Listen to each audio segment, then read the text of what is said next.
Islamic Research Center. نحمده ونصلي على رسوله الكريم. أما بعد فأعوذ بالله من الشيطان الرجيم. بسم الله الرحمن الرحيم. رب اشرح لي صدري ويسر لي أمري واحلل عقدة من لساني يفقهوا قولي. آج ہم جس صحابیہ کے بارے میں پڑھنے جا رہے ہیں وہ وفا کی پیکر تھیں. اپنے بھائی کے انتقال کے غم میں 20 برس تک انہوں نے شاعری کی. ایسے مرثیے کہے کہ ان کا دل تو پگھلتا ہی تھا، سننے والے کی آنکھوں سے بھی آنسوؤں کی جھڑی جاری ہو جاتی تھی. پھر جب انہوں نے اسلام قبول کیا تو ان کی زندگی کا پیٹرن کس طرح سے تبدیل ہوا. جنگ قادسیہ میں ان کے 4 بیٹوں نے جام شہادت نوش کیا. ان کا صبر، اطمینان تمام مسلمان خواتین کے لیے مثال بن گیا. اتنی بڑی تبدیلی کیسے آ جاتی ہے؟ یہ تبدیلی مزاجوں کی تبدیلی ہے. اور آپ اچھی طرح سے جانتے ہیں کہ عمومی طور پر یہ کہا جاتا ہے کہ مزاج نہیں بدلا کرتے، اور لوگ اس کو دلیل کے طور پر پیش کرتے ہیں کہ میں فطرتاً بہت ٹچی ہوں، چھوٹی چھوٹی باتوں پر اثر قبول کرنا یہ میرا مزاج ہے. اور علم، اللہ تعالیٰ کی وحی، رسول اللہ کی تعلیمات اس مزاج میں فرق نہیں ڈال سکتی. یہ تو میرا مزاج ہے. میں نے جس صحابیہ کی بات آپ کے سامنے رکھی ان کے مزاج کو خصوصی طور پر آپ کے سامنے رکھا، اس وجہ سے کہ مزاج بدل جایا کرتے ہیں. اسلام تبدیلی لے آتا ہے. اگر کوئی اسلام کو قبول کر لے، اگر کوئی اللہ تعالی کے وعدوں اور وعیدوں پر یقین کر لے، تبدیلی ممکن ہے. تبدیلی کل بھی آئی تھی، آج بھی آ سکتی ہے. شرط یہ ہے کہ کوئی تبدیل ہونا چاہے اور اس تبدیلی کے لیے رب العزت سے دعا کرے، جیسے نبی صلی اللہ علیہ وسلم دعا کرتے تھے، یا مقلب القلوب ثبت قلبی علی دینک. اے دلوں کو پھیرنے والے، میرے دل کو اپنے دین پر ثبات عطا کرنا. ہاں، تبدیلی کبھی نہیں آتی جو اپنی عادتوں پر ثبات اختیار کرنا چاہتے ہیں. ذرا ایک لمحے کے لیے رک کے سوچئے تو صحیح کہ انسان ایک لمحے کے لیے بھی اپنی عادتوں کی اسیری سے نکلنا نہ چاہے، اپنے مزاج کی اسیری سے نکلنا نہ چاہے، اور یہ ڈکلیئر کرے کہ میں اللہ کا غلام ہوں. یہ دعویٰ کتنا جھوٹا ہے غلامی کا، جہاں زبان سے تو کہا جاتا ہے رضیت باللہ ربا، اور عمل یہ ثابت کرتا ہے کہ رضیت باللہ نفسا. اس وجہ سے اس دعا کے ساتھ ہم اس عظیم صحابیہ کے بارے میں پڑھیں گے کہ اللہ تعالی ہمیں ہماری عادتوں کی اسیری سے نجات دلا دے. اس قید سے نکلیں گے تو انشاءاللہ تعالی ہر قید سے نجات مل جائے گی جب اللہ کی غلامی اختیار کریں گے. سارے انبیاء کی یہی دعوت تھی، وَاعْبُدُوا اللَّهَ وَلَا تُشْرِكُوا بِهِ شَيْئًا. ایک اللہ کی عبادت کرو، ایک اللہ کی غلامی اختیار کرو، اس کے ساتھ تم کسی کو شریک نہ ٹھہراؤ. اللہ تعالی ہمیں اپنا غلام بنا لے، ہمیں توفیق عطا فرما دے کہ ہم سدا ہی اس کی غلامی میں رہیں. جانتے ہیں غلامی میں کون سی چیز کام آتی ہے؟ اگر سمجھنا چاہیں تو اقبال کا ایک شعر آپ کو ہیلپ کر سکتا ہے. اقبال کہتا ہے غلامی میں نہ کام آتی ہیں تدبیریں نہ شمشیریں، یعنی نہ تو کوئی تدبیر چلتی ہے نہ تلوار کا زور چلتا ہے، جو ہو ذوق یقین پیدا تو کٹ جاتی ہیں زنجیریں، یعنی یہ یقین ہے جس کی وجہ سے انسان اپنی عادتوں کی غلامی سے بھی نکل سکتا ہے اور کافروں کی غلامی سے بھی، اور یہ یقین ہے اللہ تعالی کی ذات پر جو اس کی غلامی میں رکھ سکتا ہے۔ تو آئیے دیکھتے ہیں بدلتی دنیا کو، بدلتی زندگی کو، بدلتے مزاجوں کو حضرت خنسا کی زندگی میں۔ سیدہ خنسا کا نام تمازر تھا، قبیلہ مزر سے تعلق رکھتی تھی، اور تمازر نام ان کا اس وجہ سے تھا کہ ان کا رنگ بہت سفید تھا، حسین تھی، اور اگر ہم دیکھیں تو یہ بھی ان کے کردار کا بڑا اہم پہلو ہے کہ وہ وفا کا پیکر تھیں۔ اس اعتبار سے ان کے اندر بڑی عمدہ صفات تھی، سیرت کے اعتبار سے بھی وہ بڑا حسن رکھتی تھی دور جاہلیت میں بھی، اور جیسے نبی صلی اللہ علیہ وسلم نے فرمایا الناس کالمعادن، کہ لوگ تو کانوں کی طرح ہیں، خیارکم فی الجاہلیت خیارکم فی الاسلام، جو تم میں سے جاہلیت میں بہترین ہوں گے وہی اسلام میں بھی بہترین ہوں گے۔ تو سیدہ خنسا جس قبیلے سے تعلق رکھتی تھیں، یہ وہ قبیلہ جسے نبی کریم صلی اللہ علیہ وسلم نے تمام قبائل کا قلعہ قرار دیا۔ ان کے والد کا نام عمر بن حارث تھا، دو بھائی تھے، ایک کا نام سخر اور دوسرے کا نام معاویہ تھا۔ واریانہ عقیدت رکھتی تھیں اپنے بھائیوں سے۔ جب ان کو قتل کر دیا گیا تو دونوں بھائیوں کی جدائی میں اتنے اشعار کہے اور اتنے آنسو بہائے کہ ایک دیوان وجود میں آ گیا، جسے علمی اور ادبی دنیا کا مرقع سمجھا گیا۔ ہم نے اب تک جو کچھ دیکھا الاستیاب میں آپ دیکھ سکتے ہیں، والیوم 1 پیج 590 پر۔ سیدہ تمازر خنسا کیسے بن گئی؟ کیا یہ لقب جاہلی دور کا تھا یا اسلام میں آنے کے بعد انہیں یہ لقب ملا؟ سیدہ خنسا نے جس وقت اسلام قبول کیا تو آپ صلی اللہ علیہ وسلم کی زبان مبارک سے یہ لقب ان کے لیے نکلا، تو انہوں نے اسی لقب کو اپنے لیے سب سے زیادہ پسند کیا۔ آپ صلی اللہ علیہ وسلم نے سیدہ تمازر کو ایک دفعہ یا خنسا کہہ کر آواز دی تھی، تو رسول اللہ کی زبان مبارک سے نکلنے کے بعد انہوں نے اسی کو اپنے لیے ترجیح دی۔ سیدہ خنسا کے شوہر کا نام رواحہ بن عبد العزیز سلمی تھا۔ ان کے 4 جوان بیٹے تھے، بہادر بیٹے۔ جنگ قادسیہ میں ایرانی فوج سے لڑنے کے لیے روانہ ہوئے۔ چاروں نے اپنی ماں کے پاس واپس آنے کی بجائے رب العزت کے ساتھ ملاقات کو ترجیح دی۔ چاروں نے جام شہادت نوش کیا۔ آج جس وقت ہم بیٹھ کے بات کرتے ہیں کہ کسی کے 4 ہی بیٹے تھے، چاروں ایک ہی وقت میں شہید ہو گئے، تو ہمارے لیے تو جسٹ ایک فقرہ ہے۔ آپ اس ماں کی کیفیت کا اندازہ لگائیے کہ جس کی زندگی کا کل سرمایہ، یعنی پوری زندگی اس نے جو محنت کی، پال پوس کے جوان کیا، جب بھرپور طور پر فصل تیار ہو گئی تو فصل کٹ گئی۔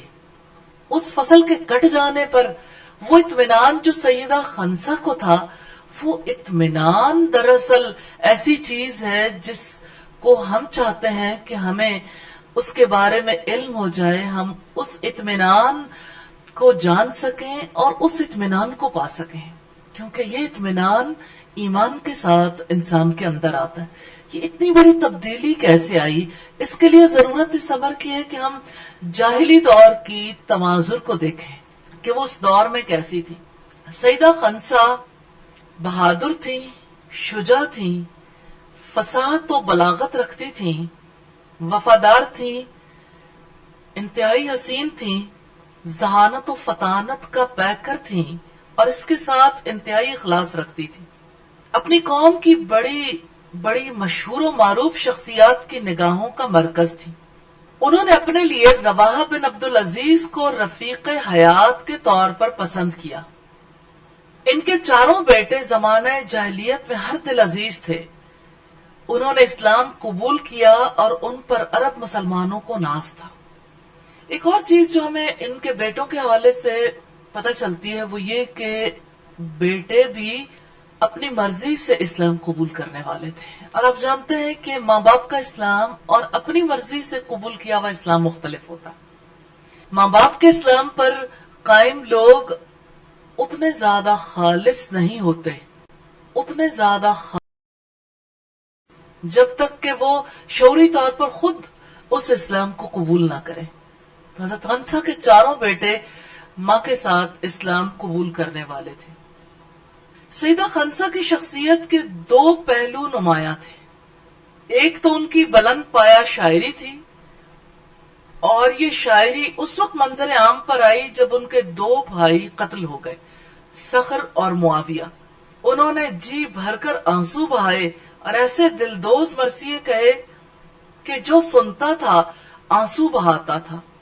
اس مرثیہ نگاری نے سیدہ خنسا کو بے مثال شاعرہ ہونے کا اعزاز بخشا۔ سیدہ خنسا کی اپنے بھائی صخر سے محبت کیسی تھی؟ یہ دو طرفہ محبت تھی۔ بھائی بھی اپنی بہن کے ساتھ محبت کا اظہار کرتا تھا۔ یہ اظہار لفظی طور پر نہیں تھا۔ سیدہ خنسا کے شوہر انتہائی شاہ خرچ تھے۔ اللہ تعالیٰ نے مالی وسعت دی تھی، لیکن اتنا مال لٹایا کہ سب خرچ کر ڈالا۔ جب ان کے پاس کچھ نہیں بچا تو یہ اپنے بھائی کے پاس چلی آئیں، تو ان کے بھائی نے اپنے مال کے 2 حصے کیے اور اپنی بہن سے کہا ان میں سے جو آپ کو پسند ہے وہ آپ لے جاؤ۔ پھر آدھا مال لے کر سیدہ خنسا لوٹ آئیں، اور ان کے شوہر نے کچھ ہی عرصے میں اپنی شاہ خرچیوں سے پھر وہ مال ختم کر دیا۔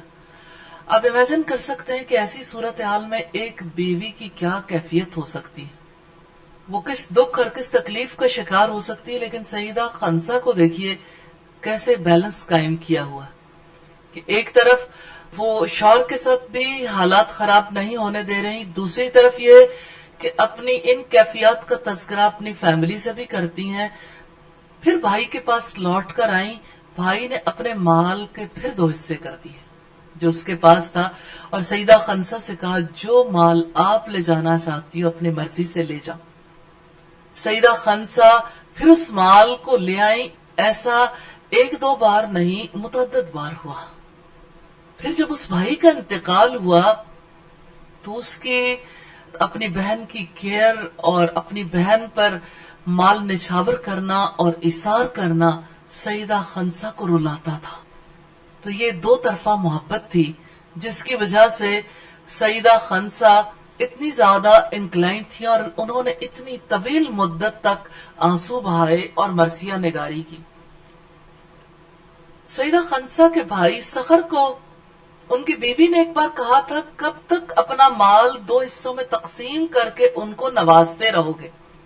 تو جواب میں انہوں نے شعر کہا کہ اگرچہ میں ہلاک ہو جاؤں اس کے باوجود میں نے اس سلسلے کو جاری رکھنا ہے۔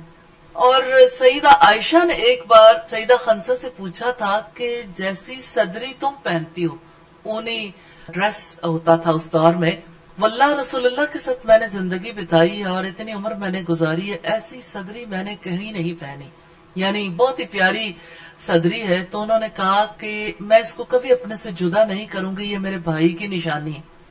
سیدہ عائشہ صدیقہ کے سوال پر سیدہ خنسا نے یہ بات کہی تھی کہ میں نے اس وقت سے قسم کھائی تھی کہ میں اس صدری کو کبھی اپنے سے جدا نہیں کروں گی، جب سے میرے بھائی نے اپنی بیوی کے سامنے صدری کے بارے میں اشعار کہے۔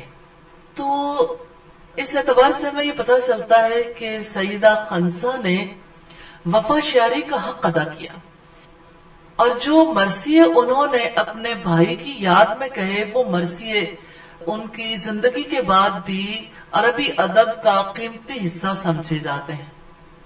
اور آپ جانتے ہیں کہ مرثیہ غم کی شاعری کو کہتے ہیں، جب کسی کا انتقال ہو جائے تو اس کے صدمے میں جو اشعار کہے جاتے ہیں اس کو مرثیہ بولتے ہیں۔ اسی طرح سے سیدہ خنسا نے ایک اور بات کہی تھی کہ میرے بھائی نے میرے ساتھ بڑی فیاضی کا ثبوت دیا تو میں آنسوؤں کا نذرانہ پیش کرنے میں فیاضی کا مظاہرہ کرتی رہوں گی، یعنی جب تک میری حیات ہے میں یہ کام جاری رکھوں گی۔ ایک روز سیدنا عمر ابن خطاب نے سیدہ خنسا سے پوچھا آپ کی آنکھوں کے گرد سیاہ حلقوں کی وجہ کیا ہے؟ اور آپ جانتے ہیں جس کی سفید رنگت ہو اس کے سیاہ حلقے زیادہ نمایاں ہو جاتے ہیں۔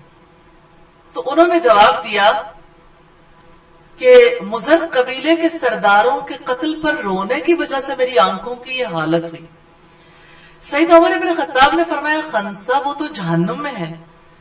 تو انہوں نے کہا اس کا مجھے اور زیادہ صدمہ ہے، پہلے تو میں اپنے بھائی سخر کی زندگی کے خاتمے پر روتی تھی، اب میں اس کے جہنم میں ہونے پر روتی ہوں۔ جب جریر شاعر سے پوچھا گیا کہ لوگوں میں سب سے بڑا شاعر کون ہے، اس نے کہا اگر سیدہ خنسا نہ ہوتی تو میں سب سے بڑا شاعر ہوتا۔ جریر سے پوچھا گیا کہ آپ سیدہ خنسا کو شاعری میں اتنا بلند مقام کیوں دیتے ہیں، تو انہوں نے سیدہ کے کچھ اشعار پڑھ کر یہ بتایا، تبصرہ کیا کہ یہ اشعار ان کے بلند پایا شاعرہ ہونے کی دلالت کرتے ہیں، کیونکہ کھرے کھوٹے کی پہچان جوہری ہی کو ہوتی ہے، یعنی کھرے کھوٹے سونے کی پہچان۔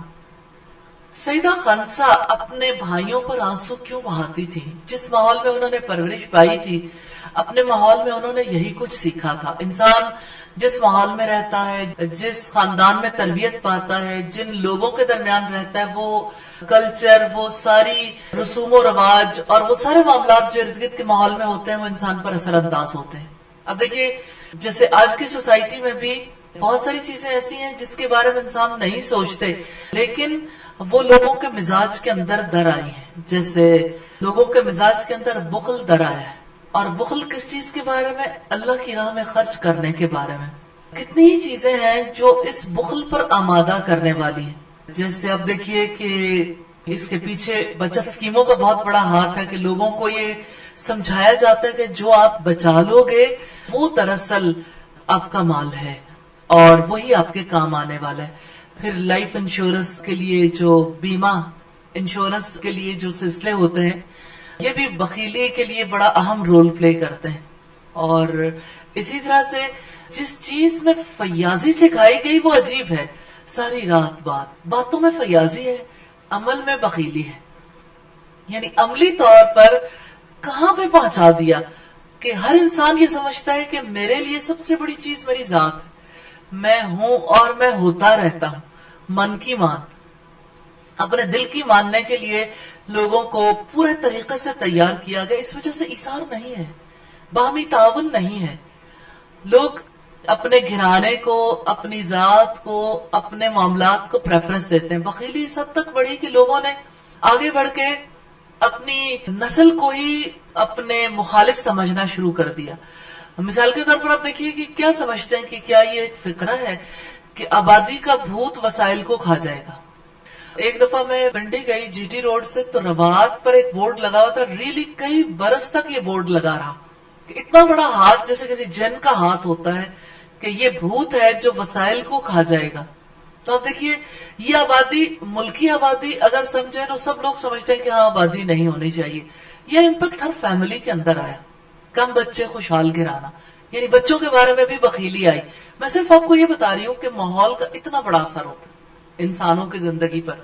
انسان اپنے ماحول سے جو چیز لرن کرتے ہیں وہ چیز بسا اوقات لفظوں سے نہیں نکلتی، وہ بھی پھر ماحول ہی سے نکلتی۔ کیونکہ ایک ماحول کے مقابلے میں دوسرا ماحول انسان کو میسر آتا ہے، اس ماحول کی وجہ سے انسان کی سوچ مٹی سے اوپر ابھرتی ہے۔ پھر انسان کہتا ہے اچھا یہ بھی کوئی زندگی ہو سکتی ہے، اچھا قربانی بھی دی جا سکتی ہے۔ کیا ایسا بھی ہو سکتا ہے کہ انسان اپنے مفادات کو پیش نظر نہ رکھے بلکہ قومی مفادات کو، ملی مفادات کو پیش نظر رکھے، اور انسان دوسروں کی تکلیف پر بھی آنسو بہا سکتا ہے۔ اور دیکھیں جس سوسائٹی میں چھوٹے چھوٹے بچوں کو یہ سکھایا جاتا ہے کہ جب کبھی کچھ کھانا پینا ہے تو امریکن سسٹم کے مطابق کھاؤ، کہ ہر کوئی اپنا اپنا حصہ ڈالے اور سب جمع کریں اور پھر کھائیں، تو ایثار کہاں گیا؟ یعنی بظاہر تو ایسا فیل ہوتا ہے کہ یہ بہت اچھا طریقہ ہے، لیکن دراصل یہ پوری کی پوری تہذیب ہے، اور یہ تہذیب بالکل مختلف ہے اس تہذیب سے جو اللہ رب العزت کی جانب سے ہے۔ عربوں کی تہذیب میں ایک خاص بات تھی اسلام سے پہلے بھی کہ وہ فیاض بہت، مہمان نواز بہت تھے. جیسے عدی بن ابی حاتم کے حوالے سے ہمیں ملتا ہے، حاتم تائی کا نام آپ نے سنا ہوگا، کہ کس طرح سے لوگوں مہمانوں کے لیے وہ فیاضی کا مظاہرہ کرتا تھا. حضرت ابراہیم علیہ السلام کو آپ نے دیکھا، اسی سرزمین عرب سے تعلق تھا کہ جب فرشتے ان کے پاس آئے انہوں نے سمجھا مہمان ہے تو ایک بچڑا بھون کر لے آئے.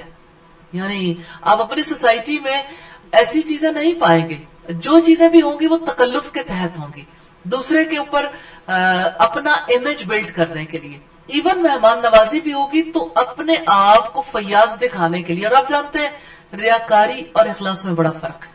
اخلاص کے ساتھ جو کام کیا جاتا ہے وہ کسی پہ احسان نہیں ہوتا، اور اخلاص کی وجہ سے اور ویلیوز جنم لیتی ہیں، اور اس کے مقابلے میں ریاکاری کی وجہ سے اور ویلیوز جنم لیتی ہیں. تو سیدہ خنسا نے جس ماحول میں پرورش پائی تھی اس ماحول میں لوگ ایک دوسرے سے انسیت محسوس کرتے تھے، رشتوں کے درمیان باہمی محبت بہت زیادہ تھی. جیسے عرب میں چچا بھتیجے کا رشتہ بڑا امپورٹنٹ سمجھا جاتا تھا، بہن بھائی کا رشتہ بھی امپورٹنٹ تھا. یہاں ہمیں اس واقعے سے یہ پتا چلتا ہے کہ بھائی کیسے اپنے بہن پر جان نچھاور کرنے کے لیے تیار، اور بہن بھی کیسے اپنی زندگی نچھاور کرنے کے لیے تیار. تو یہ چیز انہوں نے اپنے ماحول سے سیکھی تھی، یہ دین کی سیکھی ہوئی چیز نہیں تھی، لیکن انہوں نے اس کے لیے پورے طریقے سے اپنے آپ کو اس کے مطابق ڈھالا. پھر ایسا ہوا کہ اسلام کا سورج روشن ہوا اور اس کی کرنیں سیدہ خنسا کے دل تک پہنچی. جب بات دل تک پہنچتی ہے تو اثر انداز ہوتی ہے. جو بات صرف کانوں تک پہنچتی ہے تو آپ جانتے ہیں کہ لوگ ایک کان سے سنتے ہیں اور دوسرے سے اڑا دیتے ہیں. یہ الفاظ کی بات ہے. جو بات دل تک نہیں پہنچتی وہ زندگی پر اثر انداز نہیں ہوتی. ہاں، دل تک پہنچنے والی بات یقین بن کے ابھرتی ہے، اور اس یقین کی کئی منازل ہیں. جو بات دل کے اندر اتر جاتی ہے وہ بغیر دلیل کے نہیں اترتی. یہ ذہن میں رکھیے گا، دلیل چاہیے اس کے لیے. دلیل کے ساتھ جو بات دل کے اندر اترتی ہے وہ انسان کا عقیدہ بن جاتی ہے، اور جو بات بے دلیل اترتی ہے وہ انسان کے ایموشنز کی صورت میں تو سامنے رہ سکتی ہے. اور آپ جانتے ہیں ایموشنز جاگ کی طرح ہوتے ہیں، کبھی کم کبھی زیادہ. کبھی انسان جذبات کی راہ میں بہہ جاتا ہے، کبھی اس کے جذبات کا سلسلہ بالکل ہی، جذبات کا چشمہ سوکھ جاتا ہے تو کچھ بھی نہیں بچتا. لیکن جہاں تک دلیل کے ساتھ کوئی بھی نظریہ ہے، عقیدہ ہے، جب وہ اثر انداز ہوتا ہے انسان کے دل کے اوپر تو وہ نظریہ یا عقیدہ صرف الفاظ نہیں رہ جاتے، وہ یقین بن جاتا ہے. یہ یقین کبھی علم کی صورت میں ہوتا ہے، جیسے علم یقینی کی وجہ سے انسان کو یقینی علم نصیب ہوتا ہے. اب آپ دیکھیں، علم یقینی کی وجہ سے یقینی علم، وہ علم یقینی تو ہے جو وحی کا علم ہے، لیکن جس کے دل کے اندر اترتا ہے اس کا علم تب یقینی بنتا ہے جب وہ بات اثر انداز ہو جاتی ہے، انسان اسے قبول کر لیتا. جب قبول نہیں کرتا تو علم یقین تو علم یقینی رہتا. یعنی وحی کے علم کی صداقت کے بارے میں تو کوئی شبہ نہیں، لیکن اس کا یقین قلب کے اندر نہیں اترتا. جب دل کے اندر نہیں اترتا تو انسان کے سامنے خواہ کتنی ہی نشانیاں آ جائیں پھر وہ تسلیم نہیں کرتا. حالانکہ الفاظ اس کے کانوں میں بجتے ہیں، اسے معلوم بھی ہوتا ہے. جیسے حضرت موسیٰ علیہ السلام کے ہاتھ پہ کتنے معجزات دکھائے گئے، لوگوں نے آنکھوں سے دیکھا لیکن ان کے لیے وہ یقین نہیں بنے،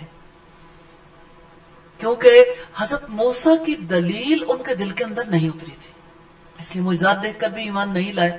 اور جب انسان علم یقین کو دل کا یقین نہیں بناتا، یقین علم نہیں بناتا، تو عین الیقین کے درجے تک بھی نہیں پہنچتا، اور عین الیقین تک نہ پہنچے تو حق الیقین تک بھی نہیں پہنچ سکتا. تو یہاں ہم دیکھتے ہیں کہ اسلام سیدہ خنسا کے دل کے اندر اترا تھا یقین بن کے. یہ یقین ہے جو دل کو بدل دیتا، زندگی بدل دیتا. حقیقت یہ ہے کہ زندگی کی تبدیلی کے لیے پہلے دل کی تبدیلی ضروری ہے، اس قلب کی تبدیلی ضروری ہے، اور قلب کی تبدیلی کے لیے یقین بنیاد بنتا. اچھی تبدیلی ہو یا بری، جس چیز پر انسان کا یقین ہوتا ہے تبدیلی اسی اعتبار سے آتی. اگر کسی کے دل میں اللہ تعالی کی بات کا یقین اترا ہے تو تبدیلی وحی کے مطابق آئے گی. اگر اللہ کی وحی کے لیے بے یقینی ہے اور اپنے دل کی بات پر یقین ہے یا اپنے معاشرے کے افراد کی باتوں پر یا ان کے نظریات پر یقین ہے تو پھر تبدیلی ماحول کے مطابق آئے گی. اسی ماحول کے مطابق جہاں انسان رہتا وہ ماحول اثر انداز تو ہوتا. تو سیدہ خنسا کے مزاج میں جو تبدیلی آئی تھی وہ اللہ تعالیٰ کی باتوں پر، اس کے رسول کی باتوں پر یقین کی وجہ سے. یہی یقین ایمان ہے. اور یقین انسان کس چیز پر کرتا ہے؟ اللہ تعالیٰ کے وعدوں پر، کہ اس کے وعدے سچے ہیں، اور اس کی وعیدوں پر یقین. نبی صلی اللہ علیہ وسلم اس یقین کی غذا کہاں کہاں سے حاصل کرتے تھے.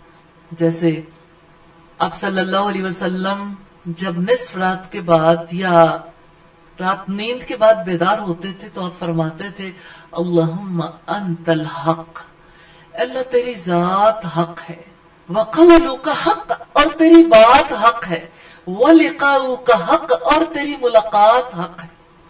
تو اللہ کی ذات سے اس کی بات تک، اس کی بات سے اس کی ملاقات تک سارا حق اندر اتر آیا نا نصف رات کو. تو یقین کے حصول کے ذرائع ہوتے ہیں. تو سیدہ خنسا نے وہ ذرائع اختیار کی. انہیں جیسے اپنے بھائی سے محبت تھی، بھائی کی محبت پر یقین تھا، اس لیے ان کے قتل ہونے کے بعد بھی مدتوں تک آنسو بہائے، مرثیے کہے. پھر وہ یقین بدل گیا. جیسے سیدہ خنسا نے کہا پہلے تو میں اس کی زندگی کے خاتمے پر روتی تھی اور اب میں اس کے جہنم میں ہونے پر روتی ہوں. یہ یقین کی تبدیلی ہے. سوئچ اوور ہو گیا نا. یعنی پہلے یقین کسی اور بات کا تھا، مادیت کی اقدار مختلف ہوتی نا. اب کے جو یقین دل کے اندر اترا ہے وہ مختلف ہے. اللہ تعالیٰ کی ذات پر، اس کی بات پر یقین اور اس کی وعید پر یقین ہے کہ جو کفر کی حالت میں چلا گیا وہ جہنم ہے. مجھے یہ بتائیے کہ آپ اپنے یقین کو پرکھنا چاہتے ہیں تو اپنی ماں پر پرکھ کر دیکھیں، اپنے باپ پر، اپنی بہن پر، اپنے بھائی پر، اپنی دوست پر، اپنے نیبر پر، اپنی اولاد پر. اگر اللہ کے وعدوں اور وعیدوں پر یقین ہے نا تو اپلائی کریں. کون اس طرح کی زندگی گزار کے کہا جائے گا وَلِقَاؤُكَ حَقٌّ، اللہم انت الحق، وقولک حق، وَلِقَاؤُكَ حق.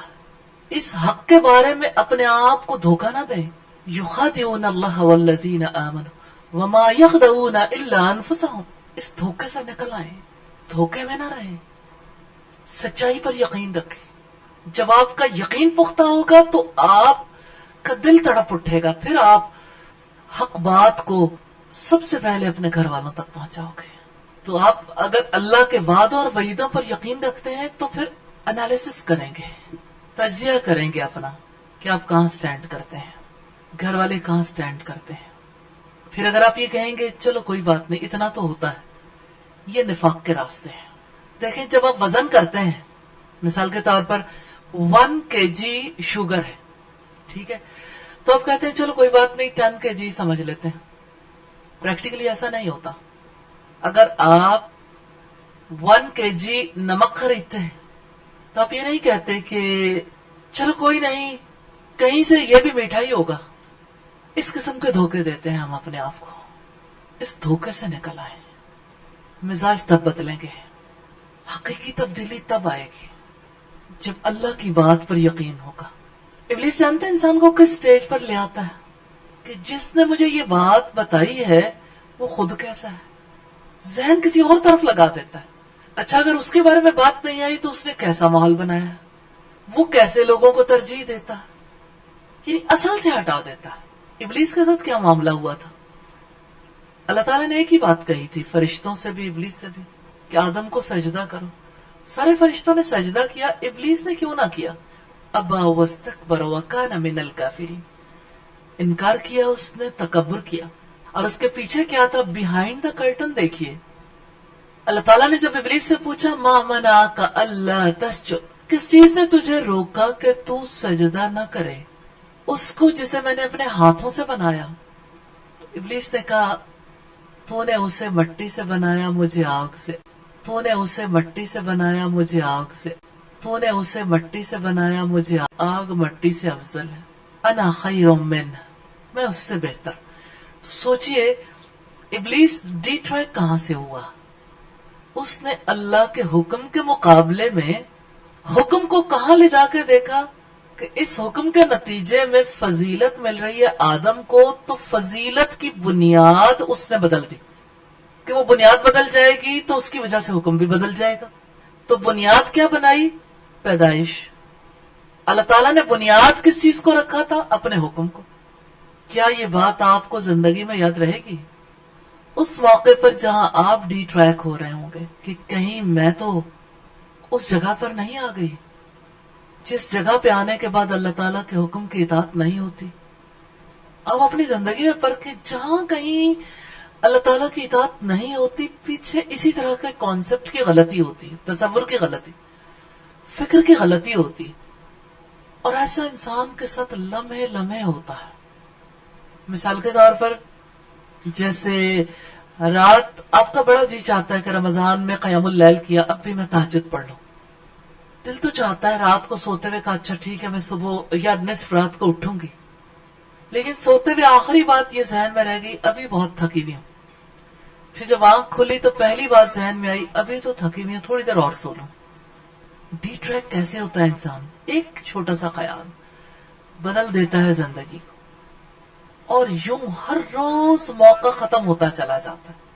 اسی طرح سے کوئی صدقہ کرنا چاہتا ہے تو ابلیس صدقے کے راستے میں آتا ہے کہ اچھا چلو کوئی بات نہیں، یہ بات یہ جو ہے یہ اس کا زیادہ اچھا مصرف فلاں ہے، اس کو ادھر خرچ کرنے کے بھی فلاں جگہ خرچ کر دو.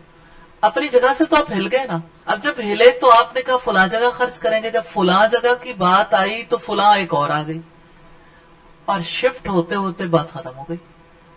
تو بیٹا بات ذہن میں رکھیے گا، یہی زندگی ہے جہاں مزاج بدلنے ہیں، جہاں خود کو بدلنا ہے، اللہ تعالیٰ سے مدد مانگنی ہے. اہدنا الصراط المستقیم، ہمیں سیدھے راستے پر چلا دے. اور یہ دعا کرنی ہے اللہم رحمتک ارجو، اللہ میں تیری رحمت کی امیدوار ہوں. فلا تکلنی الی نفسی طرفۃ عین، مجھے میرے نفس کے حوالے ایک لمحے کے لیے نہ کرنا. وَأَصْلِحْ لِي شَأْنِي كُلَّهُ لَا إِلَهَ إِلَّا أَنْتَ، میرے سارے حالات کی اصلاح کر دینا، تیرے سوا کوئی معبود نہیں. تو یوں ہم نے دیکھا کہ سیدہ خنسا کی زندگی بدل رہی ہے. اسلام کی روشنی میں وہ جب آئیں تو انہوں نے دل سے اللہ اور اس کے رسول کی باتوں پر یقین کر لیا، اس کو چھوڑا نہیں کہ مجھے سب پتا چل گیا. اب اپنی سوسائٹی میں دیکھیں سب سے بڑا پرابلم یہ ہے، ہر ایک یہ کہتا ہے مجھے سب پتا ہے اسلام کے کیا احکامات ہیں. تو یہودیوں کو کون سا نہیں پتا؟ عیسائیوں کو کون سا نہیں پتا؟ ہماری نماز کے بارے میں یہودی نہیں جانتے. بات یہ ہے کہ انفارمیشن سے اور اس انفارمیشن کو علم سمجھ لینے سے تبدیلی نہیں آتی. اسلام تو علم مانتا ہی اسے ہے جس کی وجہ سے خشیت آ جائے. اس کے علاوہ کسی بھی چیز کا انسان کو علم وہ علم ہے ہی نہیں. وہ علم تو انسان کو اور زیادہ ڈی ٹریک کرے گا. کہ ایسا نہیں ہوا تاریخ میں جیسے قرآن مجید میں اس شخص کی مثال آتی جسے ہم نے اپنی آیات کا علم عطا کیا تھا. رب العزت نے فرمایا پھر وہ ان کی پابندی سے نکل بھاگا تو اس کی حالت کتے جیسی ہو گئی، جس کو ہڈی ڈالو تب بھی زبان لٹکاتا ہے، ہانپتا ہے، اور نہ ڈالو تب بھی ہانپتا ہے. اس کا مطلب کیا ہے کہ آیات کو لے لینے والے کے لیے لازم ہے کہ وہ ان کی پابندی کرے، اپنے آپ کو دائرے میں رکھے. ہر چیز اپنے دائرے میں بھری لگتی ہے، اور انسان بھی اللہ تعالیٰ کی اطاعت کے دائرے میں ہی بھلا لگتا ہے. دائرے سے باہر تو خروج ہے نا، خروج عن الطاعہ فسق کہلاتا ہے. یہی فسق ہے کہ انسان اطاعت کے دائرے میں نہ رہے. تو آج ہم نے سیدہ خنسا کے حوالے سے زیادہ ڈسکشن اس وجہ سے کی کہ اسلام نے ان کی شخصیت کو یکسر بدل دیا تھا، اور ہم بھی چاہتے ہیں کہ یکسر تبدیلی آئے، کلی تبدیلی آئے. تو یہ کلی تبدیلی یقین کے ساتھ وابستہ ہے. جس درجے کا کسی کا یقین ہے اس درجے کی تبدیلی آئے گی. بس یہ بات سمجھ لیں، جس درجے کا یقین ہے اس درجے کی نماز ہوگی، جس درجے کا یقین ہے اس درجے کا صدقہ ہوگا، جس درجے کا یقین ہے اس درجے کی قربانی ہوگی، اس درجے کی ہجرت ہوگی، اس درجے کا اللہ تعالیٰ کے آگے اپنے آپ کو بچھانا ہوگا. تو سیدہ خنسا اپنے بیٹوں کے ہمراہ بنو سلیم کے وفد کے ساتھ رسول اللہ سے ملاقات کے لیے روانہ ہوئی. جب یہ وفد آپ کی خدمت میں پہنچا تو آپ سے متاثر ہو کر سب نے اسلام قبول کر لیا. سب نے ایک اللہ اور اس کے رسول مقبول سے لو لگا لی. جب نبی کریم نے سیدہ خنسا سے اشعار سنے تو آپ صلی اللہ علیہ وسلم نے مزید اشعار سننے کی فرمائش کر. اس سے ہمیں یہ پتا چلتا ہے کہ رسول اللہ صلی اللہ علیہ وسلم اچھے اشعار سنا کرتے تھے. اگرچہ آپ نے فرمایا کہ کسی آدمی کا پیٹ پیپ سے بھر جائے اس سے زیادہ اچھا ہے کہ پیپ سے بھر جائے اس سے اس کا پیٹ شیر سے بھرے. مراد یہ کہ جو گندی شاعری ہے یا لغو لایانی شاعری ہے اس سے زیادہ بہتر ہے کہ اس کا پیٹ پیپ سے بھر جائے. اس طرح سے آپ نے نفرت دلائی لیکن اچھی شاعری آپ سنتے تھے. تو اس سے پتہ لگتا ہے کہ سیدہ خنسا بڑی کمال درجے کی شاعری کیا کرتی تھی. رسول اللہ نے اپنے ہاتھ سے اشارہ کرتے ہوئے فرمایا یا خنسا اور شعر سناؤ، اے خنسا اور شعر سناؤ. لیکن جب بنو طے قبیلے کا وفد رسول اللہ کے ساتھ ملاقات کے لیے آیا، پھر انہوں نے اسلام قبول کر لیا. عدی بن حاتم نے کہا اللہ کے رسول ہم میں ایک شخص سب سے بڑا شاعر ہے اور ایک سب لوگوں سے بڑھ کر سخی ہے اور ایک سب لوگوں سے بڑھ کر شاہ سوار ہے. تو آپ نے فرمایا ان کے نام لے. عدی بن حاتم نے کہا لوگوں میں سب سے بڑا شاعر امرؤ القیس ہے، سب سے بڑا سخی میرا باپ حاتم تائی ہے اور لوگوں میں سب سے بڑا شاہ سوار عمرو بن مادی کر ہے. رسول اللہ نے فرمایا اے عدی جس طرح تم کہتے ہو یہ درست نہیں. در حقیقت لوگوں میں سب سے بڑھ کر شاعرہ خنسا ہے، لوگوں میں سب سے بڑھ کر سخاوت کرنے والا میں ہوں اور لوگوں میں سب سے بڑا شاہ سوار علی بن ابی طالب. سیدہ خنسا کے حق میں لوگوں میں سب سے بڑھ کر شاعرہ ہونے کی گواہی سید البشر سیدنا محمد صلی اللہ علیہ وسلم کی زبان مبارک سے ادا ہوئی. تو اس لحاظ سے ہمیں یہ پتا چلتا ہے کہ سیدہ خنسا با کمال شاعرہ تھی. الحمدللہ سیدہ خنسا کی زندگی کا وہ اہم موقع تھا جب جنگ قادسیہ ہوئی. یہ ان کے ایمان کی آزمائش کا دن تھا، مشکل ترین امتحان تھا. لیکن کیا سیدہ خنسا اس امتحان میں کامیاب ہوئی یا ناکام؟ انہوں نے کیسی پوزیشن حاصل کی؟ دیکھیں ہمارے یہاں امتحانات کے لیے کبھی لوگوں کے ذہن میں یہ آتا ہی نہیں ہے کہ یہ بھی زندگی کا کوئی امتحان ہے کہ انسان اپنے اسلام میں کیسا رہا. وہ کتنے سعادت مند لوگ تھے جو سب سے بڑا امتحان اسلام کو سمجھتے تھے، یعنی اللہ تعالیٰ کے یہاں مقام پانے کو، کہ کون کتنا کامیاب ہوا. اور آج اس کا بڑا درجہ ہے جس نے اے لیولز میں او لیولز میں کوئی ڈسٹنکشن حاصل کی، بڑے فخر سے اس کو سب کے سامنے رکھا جاتا ہے کہ ہاں فلاں ڈگری اور اس ڈگری میں یہ ڈسٹنکشن. تو بات یہ ہے کہ اصل امتحان تو آخرت کا امتحان ہے جو انسان اپنی دنیا کی زندگی میں دے رہا. اور اسلام کے جو مطالبات ہیں ان مطالبات کے حوالے سے انسان کا امتحان ہے وہ کس درجے تک کامیاب ہوا. تو اپنی نمازوں کو دیکھیے، نماز کے میدان میں کتنے کامیاب ہیں. اپنے ذکر کو دیکھیے کس حد تک کامیاب ہے. اپنے علم کو دیکھیے، اپنے عمل کو دیکھیے، اپنی دعوت کو دیکھیے، دعوت کے میدان میں اپنے آپ کو پرکھیں کس حد تک کامیاب ہے، کیا درجہ ہے. اگر دیکھنا چاہتے ہیں تو اپنے آپ کو عملی میدان میں دیکھیں. صدق کے میدان میں کیا درجہ ہے، امانت میں کیا درجہ ہے، ایفاء عہد میں کیا درجہ ہے، حیا میں کیا درجہ ہے. اللہ کے یہاں بھی تو میزان ہے نا، اور ہمارے بارے میں فیصلہ بھی ہو رہا ہے ہم کس مقام پر ہیں. تو آپ یہ دیکھیں کہ مال اللہ کی راہ میں نچھاور کرنے کے اعتبار سے کیا درجہ ہے، اس امتحان میں کہاں تک کامیاب ہوئے. اور اللہ کے دین کی نشر و اشاعت کے لیے اور اس دین کو دنیا کے گوشے گوشے تک پہنچانے کے لیے ہمارا جو امتحان جاری ہے اس میں ہمارا کیا درجہ ہے. تو سیدہ خنسا کا پیپر بڑا مشکل تھا اور وہ پیپر ہمارا بھی ہے. بات تو کسی اور کانٹیکسٹ میں کہی گئی لیکن بات ہے اہم اگر اس کانٹیکسٹ میں دیکھیں. امجد اسلام امجد نے یہ کہا تھا کہ زندگی کے پرچے کے سب سوال مشکل ہیں، سب سوال لازم ہیں. یعنی کوئی سوال ایسا نہیں ہے جسے حل نہیں کرنا، اور ہر ایک پر درجہ بھی متعین ہو رہا ہے. تو یاد رکھیے گا محاسبہ دل کی عبادت ہے، واللہ دل کی عبادت ہے. جو اپنا حساب نہیں لیتا ناکام ہے. سیدنا عمر نے یہ کہا تھا اپنا حساب کتاب کر لو اس سے پہلے کہ تمہارا حساب کتاب کیا جائے. اس لیے ہر روز اپنا حساب کتاب ضرور کریں. یہ دیکھیں میں کس درجے پر ہوں، اور اپنے مختلف اعمال کے حوالے سے دیکھیں جو لازم ہے کہ اب کس درجے میں ہوں. تو جنگ قادسیہ کا کیا رزلٹ برآمد ہوا؟ سیدہ خنسا نے بھی جنگ قادسیہ میں اپنے بیٹوں کو بھیجا تھا. جب چاروں بیٹوں کو روانہ کر رہی تھیں، انہوں نے ہتھیار زیب تن کر لیے تو ان کی بہادر ماں اپنے بیٹوں کو حوصلہ دلانے لگی، نظر بھر کر اپنے مسلح بیٹوں کو دیکھنے لگی، اور ایسا لگتا ہے کہ انہیں دکھائی دے رہا تھا کہ یہ آخری ملاقات ہے، شاید اس کے بعد ملاقات نہ ہو. اب اگر آپ اس بات کو ذہن میں رکھیں گے پھر دیکھیے کہ وہ کیا الفاظ کہتی ہیں.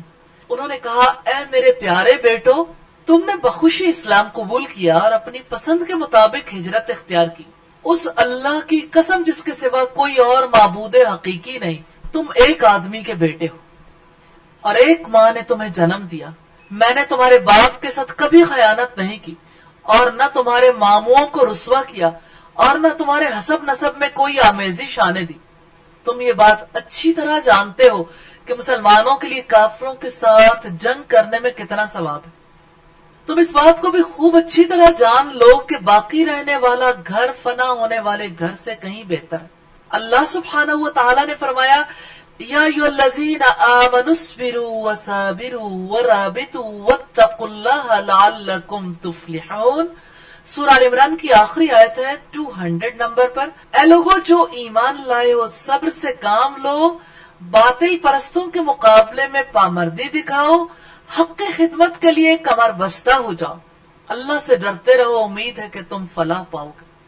جب تم صحت اور عافیت کے ساتھ صبح کے وقت اٹھو تو اپنے دشمن سے نبرد آزما ہونے کے لیے چاقو چوبند ہو کر میدان جنگ میں اترو.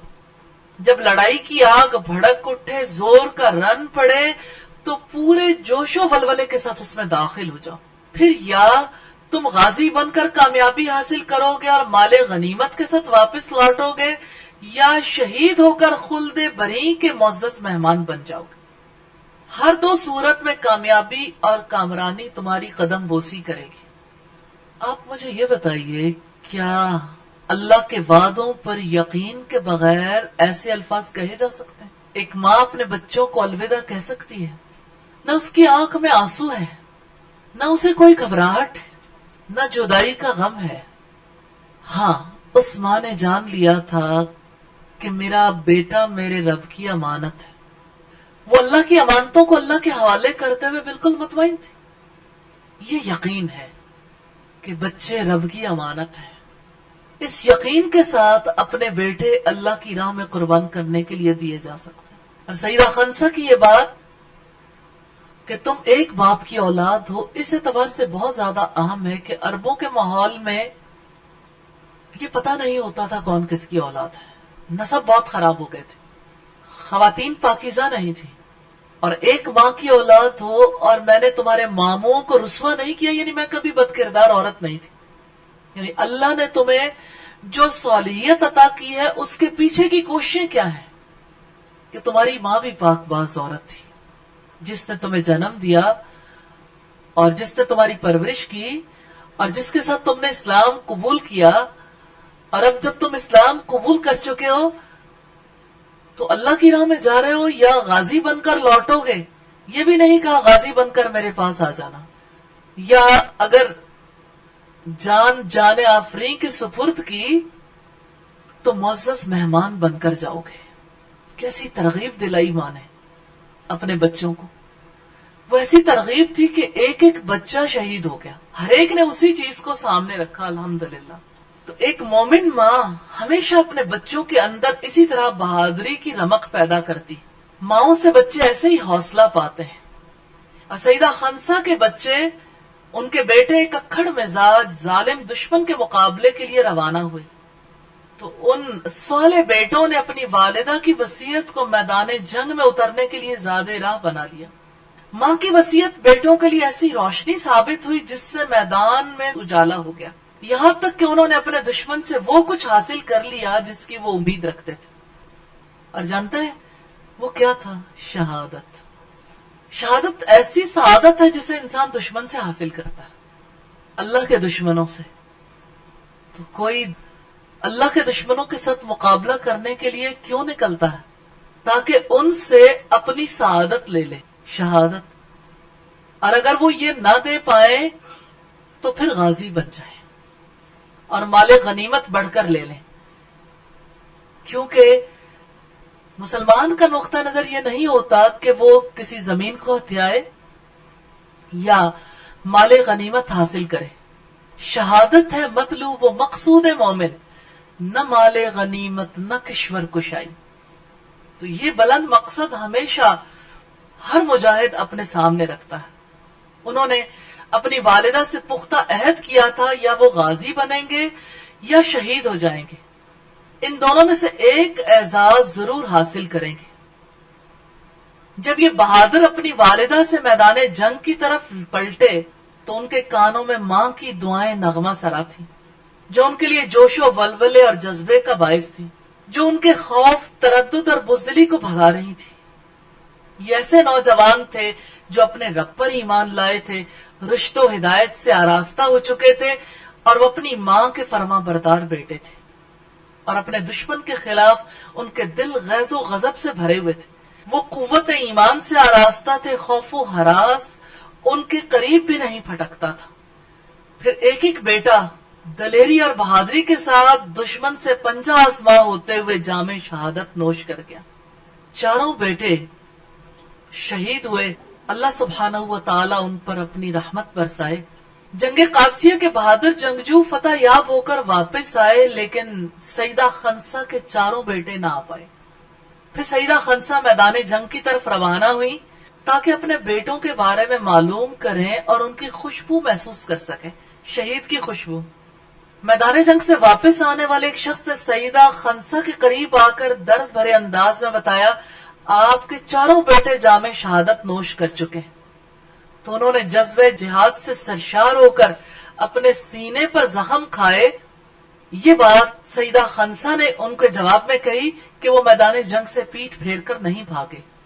بلا شبہ وہ اپنے رب کے ہاں زندہ ہیں، وہاں ان کو رزق دیا جاتا ہے، جیسے رب العزت نے فرمایا وَلَا تَقُولُوا لِمَن يُقْتَلُ فِي سَبِيلِ اللَّهِ أَمْوَاتٌ. وہ لوگ جو اللہ کی راہ میں مارے جائیں انہیں مردہ نہ کہو. بَلْ أَحْيَاءٌ وَلَٰكِن لَّا تَشْعُرُونَ. بلکہ وہ زندہ ہے لیکن تم ان کی زندگی کا شعور نہیں رکھتے. لیکن تم ان کی زندگی کا شعور نہیں رکھتے. لیکن تم ان کی زندگی کا شعور نہیں. تو سیدہ خنسا کا یقین دیکھیے کہ اپنے رب کے ہاں زندہ ہے. میں یہ سمجھتی ہوں کہ اس بارے میں ضرور سوچنے کی ضرورت.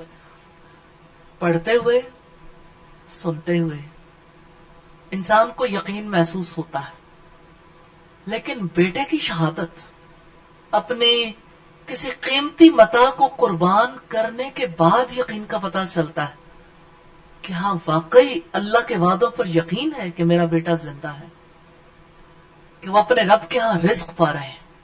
ہاں یہی یقین ہے جو دلوں کو اطمینان بخشتا، جس کی وجہ سے انسان مطمئن ہوتا. سیدہ خنسا کا ایمان خوشنما صورت میں آشکار ہوا. یعنی بات یہ ہے کہ ایمان اور یقین کا تعلق تو انسان کے قلب سے ہے، لیکن جب کوئی موقع آتا ہے نا، موقع پر جو چیز انسان نے لرن کی ہوتی ہے وہ باہر آ جاتی ہے. مولانا مودودی نے تعلیم کی ڈیفینیشن کرتے ہوئے یہ بات کہی کہ خیر بالقوہ کو خیر بالفعل میں لانے کا نام تعلیم ہے. یعنی خیر کا، نیکی کا جو پوٹینشل انسان کے اندر ہے نا، وہ جب نیکی کے عمل میں ڈھل جاتا ہے تو یہ تعلیم ہے.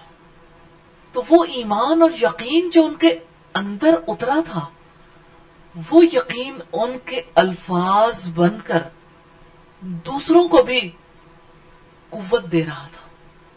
پھیکے الفاظ بولنا، بے عملی کے الفاظ بولنا بہت آسان ہے، تقریریں کرنا بہت آسان ہے. اسلام جسے علم مانتا ہے وہ یہ علم ہے جو سیدہ خنسا کا علم تھا کہ ہاں میرے بیٹے شہید ہیں، زندہ ہیں، وہ اپنے رب کے پاس رزق پا رہے ہیں. اس لرننگ میں اور وہ لرننگ جو ہماری ہے کتنا فرق ہے. ہاں وہ سچا علم تھا. وہ بات دوسروں پر اثر انداز ہونے والی تھی. تو بات ہے ایمان کی، وہ ایمان جو لفظوں میں ڈھل گیا. اب وہ ایمان باہر آیا تھا. اب وہ یقین الفاظ کی صورت میں دوسرے لوگوں کے دلوں کو گرما رہا تھا. انہوں نے نہایت صبر و تحمل کا مظاہرہ کیا، نہ اپنے چہرے کو پیٹا، نہ کپڑے پھاڑے، نہ سر پر مٹی ڈالی، اس لیے کہ ان کا جاہلیت کے ساتھ تعلق ختم ہو چکا تھا. جس اسلام کو انہوں نے نظام حیات کے طور پر پسند کیا تھا وہ ایسا کرنے کی اجازت نہیں دیتا تھا. اس مومن خاتون نے غم و اندوہ کی گھڑی میں صورتحال کا مظاہرہ کرتے ہوئے یہ الفاظ کہے: الحمدللہ الذی شرفنی باستشہادہم جميعا وارجو من ربی ان یجمعنی بہم فی مستقر رحمتہ. شکر ہے اس اللہ کا جس نے ان تمام کو خلت شہادت سے سرفراز کر کے مجھے عزت بخشی. میں اپنے رب سے یہ امید رکھتی ہوں کہ وہ مجھے اپنے رحمت کے زیر سایہ جنت میں ان کے ساتھ ملا دے گا. شہادت پر ایک ماں اللہ کا شکر ادا کرتی ہے. یہ اسلام ہے، یہ ایمان ہے، یہ یقین ہے کہ شہید زندہ ہوتے ہیں اور شہادت ایک بلند مرتبہ ہے. اور میں اپنے رب سے امید رکھتی ہوں کہ وہ مجھے اپنی رحمت کے ساتھ جنت میں ان کے ساتھ ملا دے گا. اب آپ دیکھیں اس امید کے ساتھ زندگی بسر کرنی کتنی آسان ہے. الحمدللہ. جب امید کا دامن چھوٹتا ہے تو گھبراہٹ آتی ہے، پھر غم دل کے اندر بسیرے کر لیتا، پھر کپڑے پھاڑے جاتے ہیں، پھر گال نوچے جاتے ہیں، پھر بالوں کو بکھیرا جاتا ہے اور بال نوچے جاتے ہیں، پھر زبان سے نوحہ ہوتا ہے. جو امید کا دامن تھام لے الحمدللہ اللہ تعالیٰ کی طرف سے اسے تسکین عطا کی جاتی. سیدہ خنسا زندگی کے آخری لمحے تک نعمت ایمان سے سرفراز رہی. یہ ایک اور اہم بات ہے کہ ساری زندگی الحمدللہ انہوں نے ایمان کے ساتھ گزاری. ایمان ہی کی حالت میں 24 ہجری کو دنیا فانی سے کوچ کرتی ہوئی راضی خوشی اپنے رب سے جا ملی. اللہ تعالیٰ ان پر راضی ہو اور انہیں اپنی رحمت سے سرفراز فرمائے. اللہ ان کے شہید بیٹوں پر راضی ہو اور اللہ تعالیٰ ان پر اپنی رحمت کی برکھا برسائے. اللہ تعالیٰ سارے مسلمان شہداء پر راضی ہو جائے. سیدہ خنسا قوت ایمان کی بنیاد پر امتحان میں کامیاب ہوئی.